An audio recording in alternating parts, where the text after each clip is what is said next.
দিনটা ছিল জামাই ষষ্ঠীর দিন। দিদি বোন সবাই এসেছিল আর এই দিনে আমরা অনেক অনেক মজা করেছি। ওরা সবাই বাড়ি থেকে সকালের খাওয়া দাওয়াটা করে এসেছিল আর আমাদের বাড়িতে হয়েছে দুপুরের খাওয়া দাওয়া।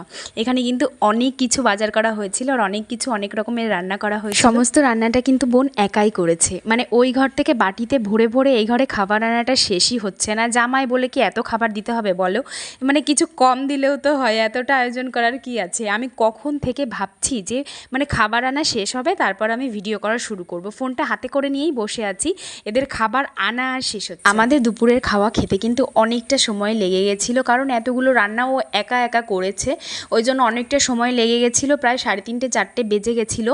আর আমি তো এদের খাওয়া দেখে, মানে এদের খাওয়া শেষ হবে তারপর আমাদের খেতে হবে, এইরকম একটা ব্যাপার।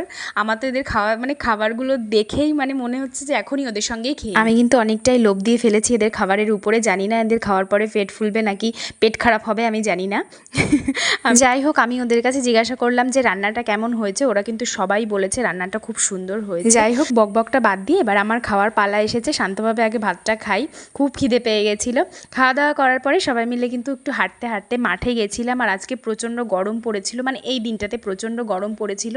মাঠে গিয়ে সবার সঙ্গে একটুখানি মজা করলাম, আনন্দ করলাম। বাড়িতে খুব গরম ছিল কিন্তু মাঠে হালকা হালকা হাওয়া হচ্ছিল, ওই জন্য একটু ভালো লাগছিল, ওই জন্য অনেকটা সময় দাঁড়িয়েছিলাম। যাই হোক, আমাদের আজকের ভিডিও এই পর্যন্তই। ভালো লেগে থাকলে অবশ্যই আমার চ্যানেলটাকে কিন্তু সাবস্ক্রাইব করে দিও।